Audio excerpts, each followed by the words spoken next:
Dans cette vidéo, nous allons vous parler de Factory.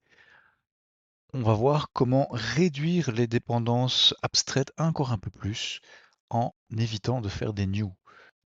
Donc, si on revient à notre histoire de TV, donc c'est sympa et tout, on a éliminé donc les dépendances en utilisant une interface, l'interface TV, plutôt que les classes concrètes qui héritent enfin, qui implémentent cette classe, qui sont des modèles téléviseurs. Donc on a cette interface qui abstrait tout ce qui est possible de faire sur les TV. Et comme ça, eh bien, si on change de modèle, il suffit de changer l'endroit où l'on crée l'objet, faire un new de la classe qu'on utilise vraiment. Donc ça, c'est vraiment sympa. On évite cette dépendance sur le type dans les variables et les attributs aussi.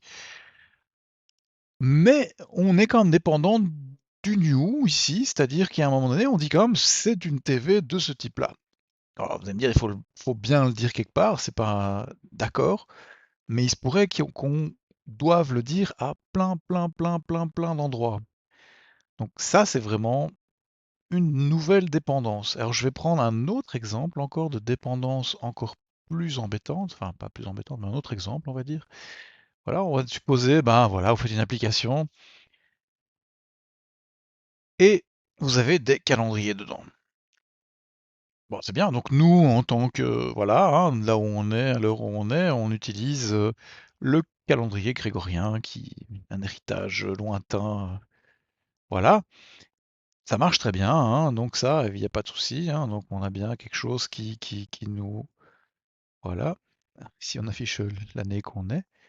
Mais supposez que vous faites une super application où justement il y a plein de calendriers partout. Il y a des calendriers pour gérer des rendez-vous pour gérer chacun des employés. Donc il y a des calendriers un peu partout dans votre application. Donc un truc comme ça, vous l'avez un petit peu partout dans votre application.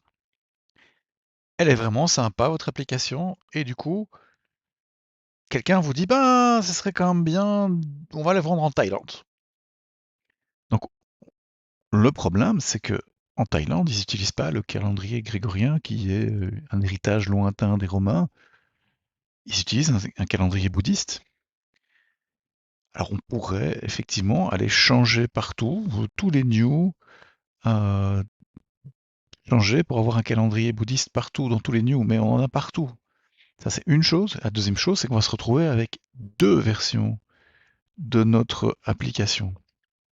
Ce qui est possible, mais toujours ennuyant. Heureusement, Java, Java, il est très sympa et il a prévu le coup. Il s'est dit, oh ben voilà, je vais fournir quelque chose qui me donne le calendrier de l'endroit où je me trouve. Alors, ici, là, je suis en Belgique, hein, donc voilà, tout va bien. Je run, hop, hop, hop. Alors, je vais faire peut-être un petit breakpoint pour aller regarder. Je peux même aller imprimer le type du calendrier, on va dire, hein. On va dire que je vais imprimer le type. Donc, je vais imprimer le calendrier. Quelle classe c'est vraiment? Donc, si je vais chercher la classe ici. C'est un calendrier grégorien. Donc là, tout va bien. Maintenant, supposons que je me déplace en Thaïlande. On va faire ça, je vais me déplacer en Thaïlande, donc je vais changer les préférences. Là, tout à coup, hop, je suis en Thaïlande. Voilà. Et je vais dire que ma langue principale, c'est le thaï. Voilà. Je vais pas redémarrer parce que sinon, je vais tout avoir en thaï.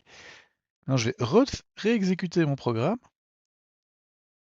Ah, on est calendrier bouddhiste. On voit que j'ai pas changé du tout mon code. J'ai ici ce qu'on appelle une factory.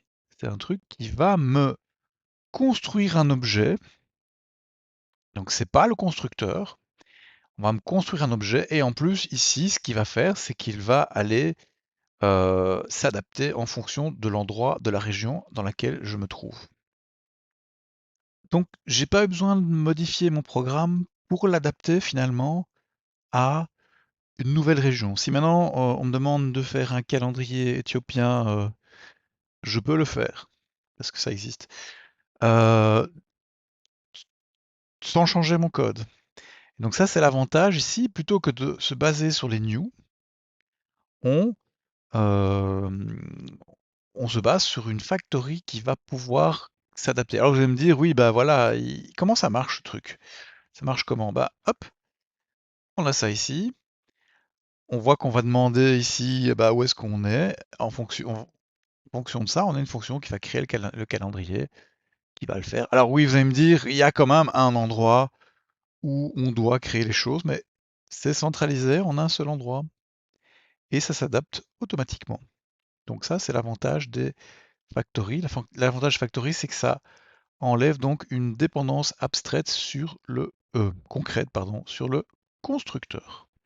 Voilà, on va voir après comment faire un petit peu une factory nous-mêmes, hein, adaptative.